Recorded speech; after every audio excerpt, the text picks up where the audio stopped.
नमस्कार दोस्तों, बात करेंगे सीपीसी में महत्वपूर्ण आदेशों की और उन तमाम ऑर्डर्स को पढ़ लेंगे जो परीक्षा में प्री की दृष्टि से बहुत महत्वपूर्ण है।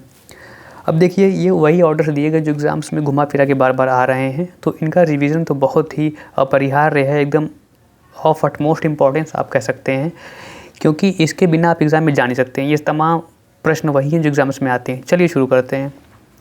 देखिए, जो पहला पूछा है यहाँ पर कि पार्टीज़ ऑफ द सूट, यानी ऑर्डर 1 में वादों के पक्षकार की बात की गई है आदेश 1 में। अब देखिए, यहाँ पे ऑर्डर 1 का रूल 8 जो है, जो प्रतिनिधिक वाद यानी रिप्रेजेंटेटिव सूट की बात करता है, वो ऑर्डर 1 रूल 8 में दिया है। इसका मतलब क्या हुआ प्रतिनिधिक वाद होने का, कि वन पर्सन में सू और defend on behalf of all in same interest, यानी एक पर्सन सू कर सकता है, डिफेंड कर सकता है, सेम इंटरेस्ट अगर है तो सबके बिहाफ पे, यानी प्रतिनिधि के रूप में वो भाग ले सकता है। ठीक है ना, उसके पीछे वो सारे हितों का अपना प्रतिनिधित्व कर रहा है सबके। रूल 9 में है miss joinder and joinder of charges, तो मिस जॉइंडर और नॉन जॉइंडर की बात रूल 9 में की गई है। रूल 10 में हमारा स्ट्राइक करना, ऐड करना या सब्स्टिट्यूट करना पार्टीज़ को, वो रूल 10 में है। ऑर्डर 1 के रूल 10 में क्या है, किसी पार्टी को जोड़ना, घटाना या सब्स्टिट्यूट करना, प्रतिस्थापित करना, ये रूल 10 में बात की गई है ऑर्डर 1 के। इसी तरह से रूल 13 क्या कह रहा है, when objection as to the non joinder और misjoinder of parties can be taken, कब लिया जा सकता है ऑब्जेक्शन, ठीक है ना, नॉन जॉइंडर और मिस जॉइंडर के रूप में। तो यहाँ पे होगा ग्राउंड्स क्या है, earliest possible opportunity, before settlement of the issues, when issues are settled. ठीक है, तो ग्राउंड्स हमें याद रखने हैं। अब देखिए, इसी पे हमारा अगला है ऑर्डर 2 यानी आदेश 2। आदेश 2 फ्रेम ऑफ सूट की बात करता है। फ्रेम ऑफ सूट में सीधे पूछता है कि ये जो मल्टीफेरियसनेस का कॉन्सेप्ट है, यानी बहुरूपता का, उसका क्या अर्थ है, तो वाद कारणों एवं पक्षकारों का कुसंयोजन ही बहुरूपता यानी मल्टीफेरियसनेस कहा जाता है। ऑर्डर 2 के रूल 3 इंपॉर्टेंट है, जहाँ पे joinder of cause of action की बात की गई है। Joinder of cause of action बहुत इंपॉर्टेंट हो जाता है, और वाद कारणों का संयोजन प्लेंटिफ, ठीक है ना, तो plaintiff can unite several cause of action in the same suit against the same defendant, ये है वाद कारणों का संयोजन। Order 2 rule 3।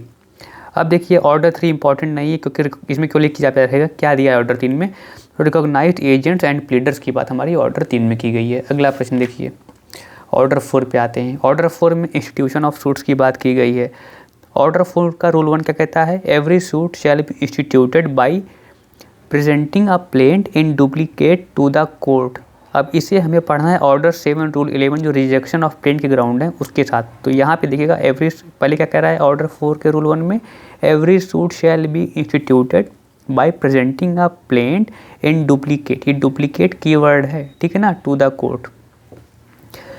अब जो सेक्शन 26 हमारा इंस्टीट्यूशन ऑफ सूट है, उसको भी हम ऑर्डर 4 और रूल 1 के साथ पढ़ेंगे। इस चीज़ को आप ध्यान रखिएगा, इससे आपकी क्लैरिटी काफ़ी अच्छी हो जाएगी और आप इंटरकनेक्ट कर लेंगे चीज़ों को। तो ऑप्शन में अगर एलिमिनेशन मेथड भी अगर आपका आ रहा है, चीज़ें बहुत टफ आ गई, तो भी आप बहुत अच्छे से इसमें कर पाएंगे। ऑर्डर 5 की ओर ध्यान रखिए, ये है issue and service of summons, ठीक है ना, तो सर्विस समन की कहाँ दी गई है, ऑर्डर 5 में। रूल 1 क्या कहता है, समन्स, इसके बारे में, defendant must file the written statement कितने दिनों के अंदर, within 30 days from the date of summon served. आपसे तिथि दिन पूछेगा कितने दिनों के अंदर, या पूछेगा ये दिन जो है किस चीज़ के अंडर में, यानी डेट ऑफ एक्नॉलेजमेंट या डेट ऑफ समन सर्व्ड, तो समन सर्व्ड हो जाएगा, ठीक है ना, 30 दिन समन सर्व करने की तिथि से माने जाएंगे। प्रोविज़ो क्या कहता है इसका, प्रोविज़ो कह रहा है कि लिमिट जो होगी रिटर्न स्टेटमेंट फाइल करने की, वो 30 दिन तो है, लेकिन इसको एक्सटेंड किया जा सकता है 90 दिन तक।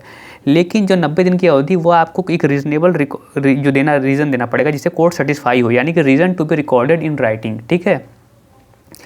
रूल 1 सब रूल 3 क्या कह रहा है, each summons shall be signed by the जज sealed with the seal of the court, यानी साइन होगा और सील होगा, इस पे रूल 1 में कह रहा है, रूल 1 के सब रूल 3 में। अब रूल 4 की ओर देखिए, ये कह रहा है party which is residing in, अगर लोकल लिमिट ऑफ कोर्ट, या फिर ऑप्शन बी दिखेगा 50 लेस देन है, तो यहाँ पर दिया है गिव 6 लेस देन और 200 माइल्स वाला हिसाब है। यहाँ पर when party shall be ordered to appear की बात रूल 4 में की गई है, तो इसको जरूर पढ़ लीजिएगा। वेन, देखिए यहाँ क्या कह रहा था, when party shall be ordered to appear in person, यानी व्यक्तिगत उपसंजाति की बात की जाएगी अपीयर होने की, unless resident with in certain limits, अगर वो वहाँ रह रहा है तब उपसंजाति की बात, जब तक कि वो रह ना रहा हो एक सर्टेन लिमिट में, यानी जो लिमिट का क्राइटेरिया हमने पढ़ा है वो ज़रूरी है।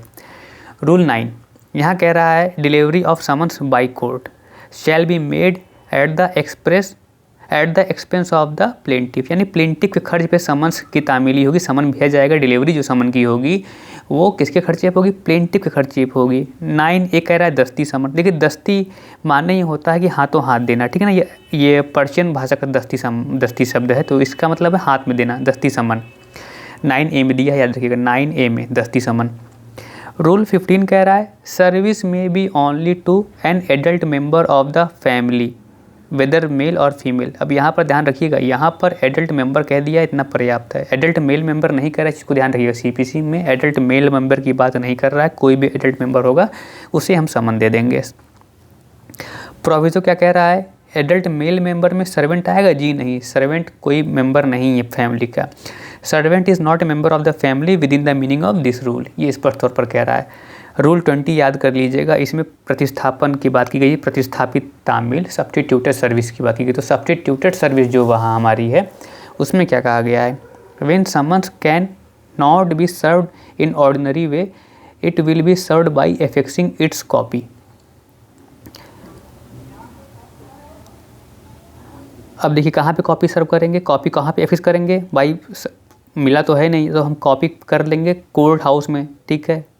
और जहाँ पे डिफेंडेंट रहता है, अपना बिजनेस कैरी करता है, कोई भी गेनफुल एम्प्लॉयमेंट में कहीं भी लगा हुआ है, उस जगह पे हम इसके समन को लगा देंगे कॉन्स्पिक्यूअस पार्ट, ऐसे पार्ट पे जो सुदृश्यमान हो, यानी कि जहाँ इजीली सबको दिखे, मतलब कहीं छुपा के किसी कॉर्नर में लगा देंगे, ऐसी जगह पे जहाँ पब्लिक अमूमन आती जाती हो और सबकी नज़र पड़ती हो, ऐसे कॉन्स्पिक्यूअस पार्ट पे हम लगा देंगे।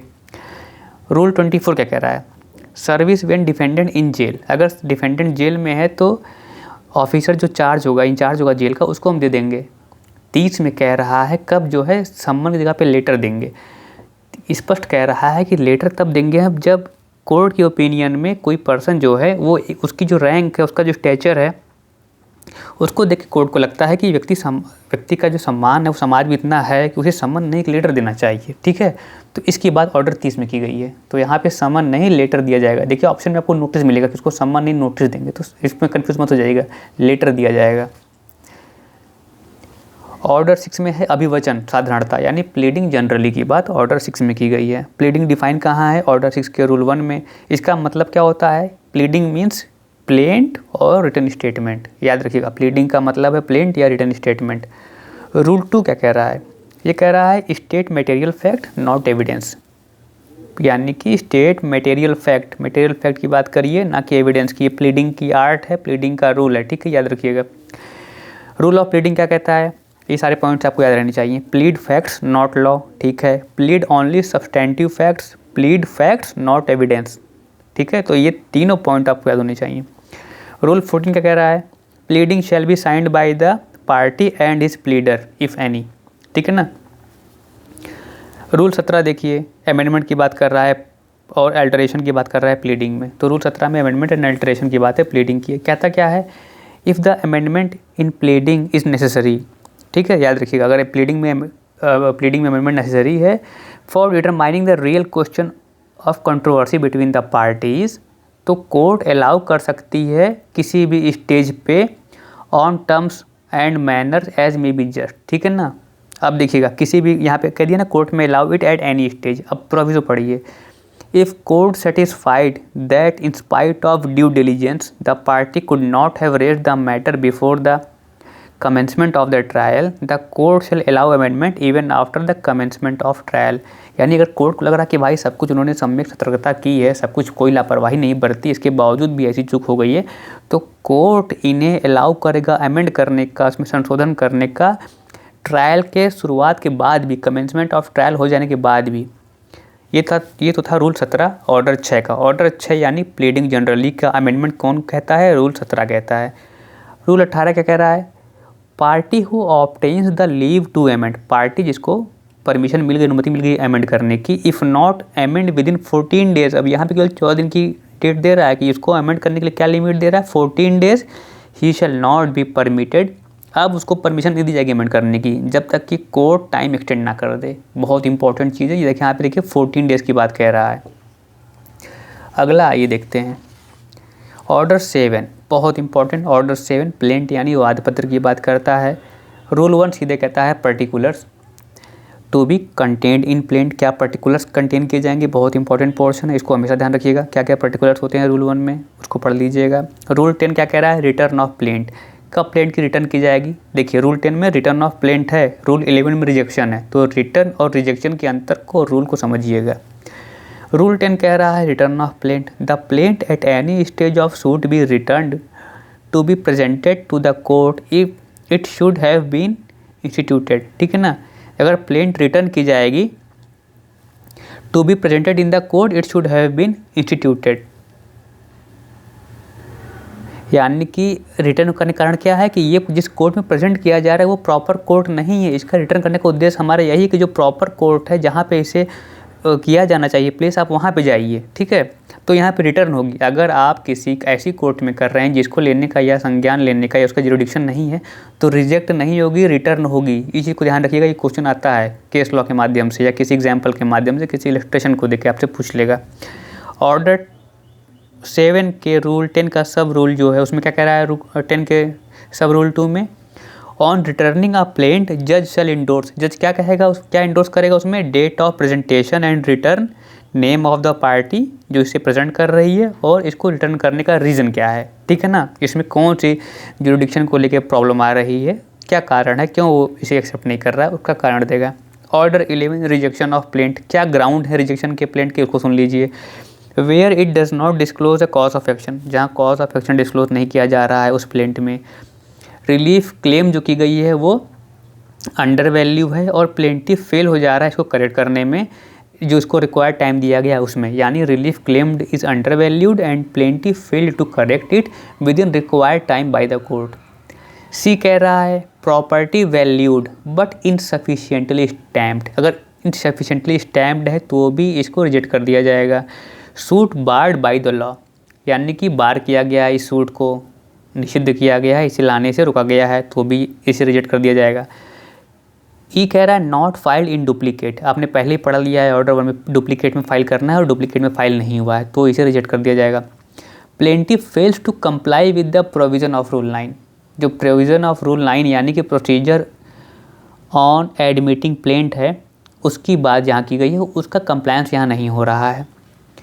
रूल 13 क्या कह रहा है, देखिए रूल 13 सीधे कह रहा है rejection of plaint on the grounds mentioned in rule 11 does not preclude presentation of the fresh suit on the same cause of action, यानी अगर रिजेक्ट किया जा रहा है तो इसका मतलब ये नहीं है कि अब कोई इसको हम फिर से कर सकते हैं, फ्रेश सूट फाइल कर सकते हैं उसी सेम कॉज ऑफ एक्शन पे रिजेक्शन के बाद भी। ठीक है, अब अगला प्रश्न देखिए, यानी कि इसको एग्जाम्पल भी जो बताया है फ्रेश कर सकते हैं, तो यहाँ लिखा है जहाँ प्लेंट रिजेक्ट हुई है वहाँ उसी सेम कॉज ऑफ एक्शन पर फ्रेश सूट लाया जा सकता है, ये हमने बात कर ली।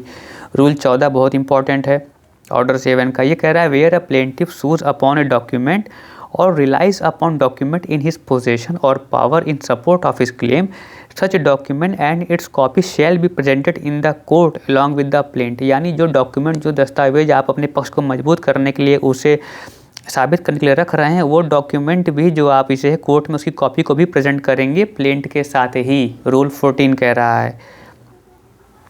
और ये तो आप जान ही गए हैं कि जरूरी नहीं कि जो वाद पत्र हो वो अधिवक्ता ही करे, प्लेंट को कोई भी कर सकता है, जरूरी नहीं कि अधिवक्ता के माध्यम से इसे प्रस्तुत किया जाए।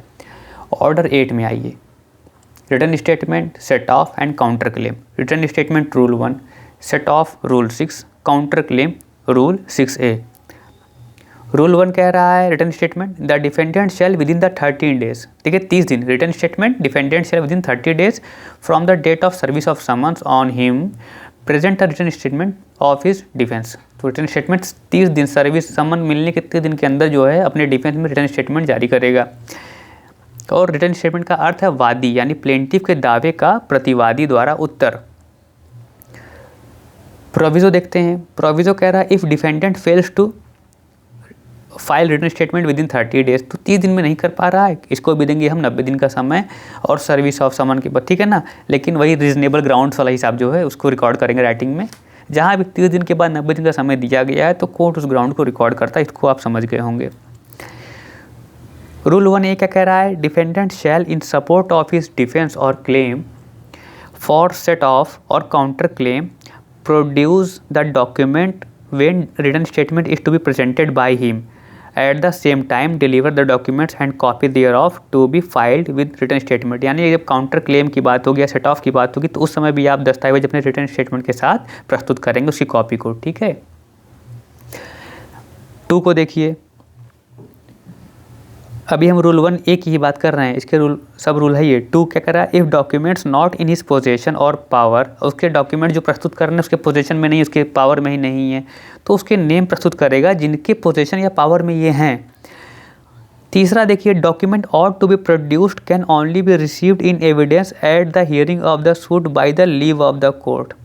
कोर्ट की अनुमति से ही डॉक्यूमेंट प्रोड्यूस किए जाएंगे, उसकी हियरिंग डॉक्यूमेंट्स की जो होगी वो कोर्ट की अनुमति से ही होगी।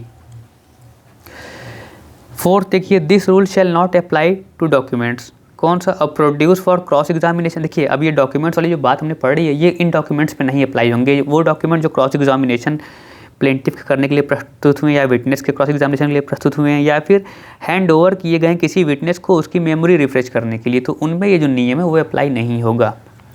अब देखिए रूल 6 की बात करते हैं। रूल 6 क्या कह रहा है, particulars of set off to be given in written statement. Set off के जो पर्टिकुलर्स हैं वो भी आप रिटर्न स्टेटमेंट में देंगे। Whenever in suits for recovery of money the defendant claims to set off against the plaintiff's demand any ascertained sum of money, जो भी अभिनिश्चित राशि होगी, और ये राशि जो होगी वो पेक्यूनरी लिमिट जो होगी, जो कोर्ट की जुरिडिक्शन की पेक्यूनरी लिमिट होगी, उसको एक्सीड नहीं करनी चाहिए। ठीक है, इलेस्ट्रेशन देख लेते हैं हम। ए सू करता है बी को on bill of exchange for ₹500।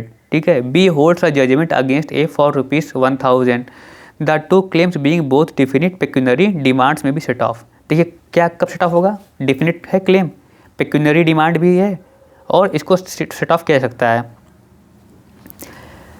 और पेक्यूनरी डिमांड इस जुरिडिक्शन की लिमिट में है, सेट ऑफ हो जाएगा। अब यहाँ पर देखिए दोनों में अंतर समझिए। A and B sue C for ₹1000। देखिए ए एंड बी सू सी, यहाँ 2 हैं, सी सू कर रहे हैं सी को 1000 के लिए।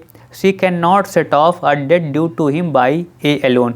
दोनों का पैसा है और सी अपना अकेला पैसा सेट ऑफ नहीं करवा पाएगा यहाँ। ठीक है, क्लियर हो गया। अब देखिए तीसरा अंतर समझ जाएगा आपको स्पष्ट तौर पर कि कहाँ पे सेट ऑफ हो पाएगा कहाँ पे नहीं हो पाएगा।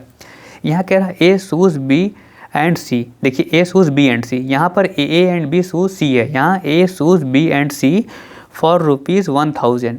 B can not set off a debt due to him alone by A. कितना स्पष्ट तौर पर 3 अंतर है, इसको आप समझ लीजिए। कुल मिला के 4 एक क्वेश्चन इसी प्रॉब्लम से सेट ऑफ के आते हैं। हम चौथा भी पढ़ लेते हैं। देखिए चौथा क्या कह रहा है, एग्जाम्पल देखिए, ए ओज द पार्टनरशिप। अब देखिए यहाँ पार्टनरशिप की बात है, यहाँ पे ए सूज बी या जॉइंटली हो रहा है, लेकिन यहाँ पे अब पार्टनरशिप की बात हो गई, तो अब पार्टनरशिप का नेचर जानते हैं, साझेदारी को आपने पढ़ा होगा और इसको पढ़ के आप स्पष्ट समझ जाएंगे। A owes the partnership firm of B and C ₹1000। अब तो पार्टनरशिप की बात आ गई, बी एंड सी की पार्टनरशिप फर्म को एक ओ कर रहा है ₹1000। बी मर जाता है, सी सर्वाइविंग पार्टनर तो है ही। अब A sues C for debt of ₹1500 due in his separate character. अब जो है सेपरेट कैरेक्टर का सूट है ए, ठीक है ना, इससे अलग कर रहा है, तो सी में set off the date of ₹1000। यहाँ पे आपको समझ में आया, यहाँ पे सेट ऑफ कर सकता है सी, ठीक है ना। अब देखिए साम्यजनक एवं वैधानिक प्रतिसाधन में अंतर है। साम्यजनक प्रतिसाधन अनिश्चित राशि के लिए, जबकि वैधानिक प्रतिसाधन निश्चित धनराशि के लिए होता है। तो साम्य की बात जहाँ होगी, जाहिर सी बात है इक्विटी की बात कर रहे हैं, वहाँ पे कोई सेट रूल नहीं है, तो धनराशि अनिश्चित धनराशि के लिए हम करते हैं, और वैधानिक प्रतिसाधन निश्चित धनराशि के लिए होता है।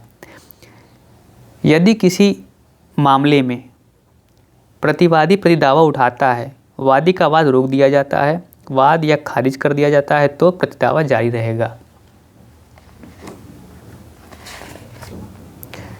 CA हमारा है counter claim by defendant. CA हमारा क्या है, काउंटर क्लेम। तो हमने क्या पढ़ा, काउंटर क्लेम CA में है, चलिए ठीक है।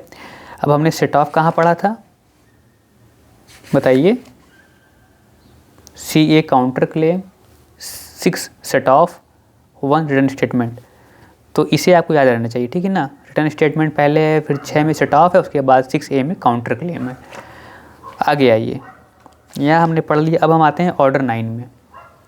ऑर्डर 9 क्या है, appearance of parties and consequence of non appearance. ठीक है, अपीयरेंस पार्टीज की बात करता है और नहीं अपीयर होने के क्या परिणाम होंगे उसकी बात करता है। रूल 1 कह रहा है कि पार्टीज को अपीयर होना है जिस तिथि को निर्धारित किया जाए, यानी parties to appear on day fixed. Rule 2 कह रहा है डिसमिसल ऑफ सूट, कहाँ पर dismissal, where on the day so fixed it is found that the summons has not been served upon the defendant in consequence of failure of the plaintiff to pay the court fee. अब देखिए यहाँ पे summons सर्व नहीं होने का कारण क्या है, इसको देखिए। समन सर्व नहीं हुआ क्योंकि डिफेंडेंट को क्योंकि प्लेंटिफ ने फीस नहीं पे की थी कोर्ट में, या फिर पोस्टल चार्जेस, या फिर failure to present copies of the plaint as required by the rule 9 order 7, यानी कि जो भी गलती समन नहीं तामील नहीं हो पाई है उसकी गलती प्लेंटिफ की है, इस आधार पे समन नहीं जारी किए जा पाए हैं, तब क्या होगा, डिसमिसल ऑफ सूट होगा। ठीक है, डिसमिसल किया, सूट का डिसमिसल हो जाएगा। रूल 3 क्या कह रहा है, दोनों पार्टी अपीयर नहीं होते हैं तो भी सूट डिसमिस हो जाएगा। रूल 4 क्या कह रहा है, if suit is dismissed under rule 2 और 3 प्लेंटिफ में ब्रिंग अ फ्रेश सूट। ठीक है ना, अब ये इसके अधीन रहते हुए है कि लॉ ऑफ लिमिटेशन, अगर सारी इतना डिले हो गया है, प्रॉपर तरीके से फाइल नहीं कर रहे और अवधि निकल गई है तो उसके अधीन रहते तब कुछ नहीं होगा, और फिर वो कोर्ट की अनुकंपा वाला हिसाब हो जाएगा कि leave on the leave of court. अब कोर्ट अगर उचित समझे तब वो दे सकती है रीजनेबल, उसको लगेगा, अगर सेटिस्फाई आप कर पाएँ कोर्ट को। रूल 5 सब रूल 1 में क्या कह रहा है, where after summons has been issued to defendant और to one of several defendant and return unserved and the plaintiff fails to apply for a fresh suit within 7 days. अब यहाँ पे 7 डेज की लिमिट है, ये आपको दिख रहा होगा ना, with in 7 days court shall dismiss the suit, यहाँ भी डिसमिसल हो जाएगा against such defendant unless plaintiff with in the set period satisfy the court. अब देखिए यहाँ पर क्या हुआ,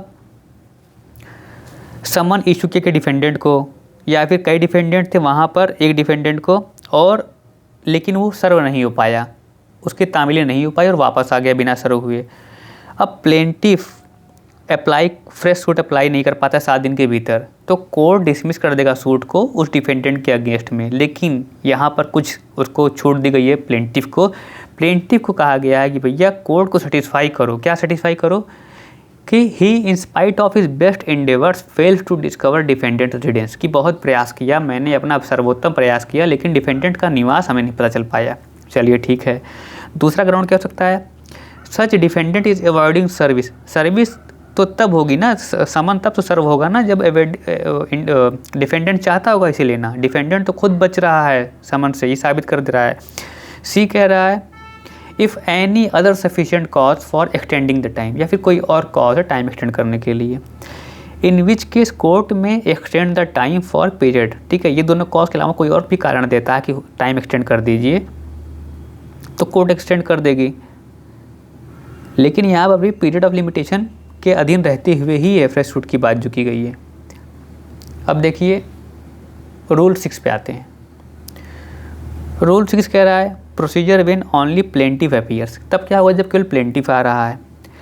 अब देखिए डेट ऑफ हियरिंग पे केवल प्लेंटिफ अपीयर हो रहा है, डिफेंडेंट नहीं आ रहा है, तब क्या होगा, इफ़ समन ड्यूली, अगर समन सर्व हुआ है डिफेंडेंट को तो एक्स पार्टी डिसीजन हो जाएगा। बी कह रहा है if not duly serve, summon duly serve ex parte decision, और अगर नहीं सर्व हुआ है तो भाई इसको सेकेंड दोबारा भी समन जारी किया जाएगा, second summon is to be issued to the defendant. See देखिए if summon served but not in due time, summon serve हुआ लेकिन नियत तिथि के अंदर, नियत समय के अंदर नहीं हुआ है तो हियरिंग को पोस्टपोन कर दिया जाएगा और नोटिस को डायरेक्ट किया जाएगा किसी अन्य तिथि के लिए ना, फिक्स्ड की जाएगी by court for hearing the defendant.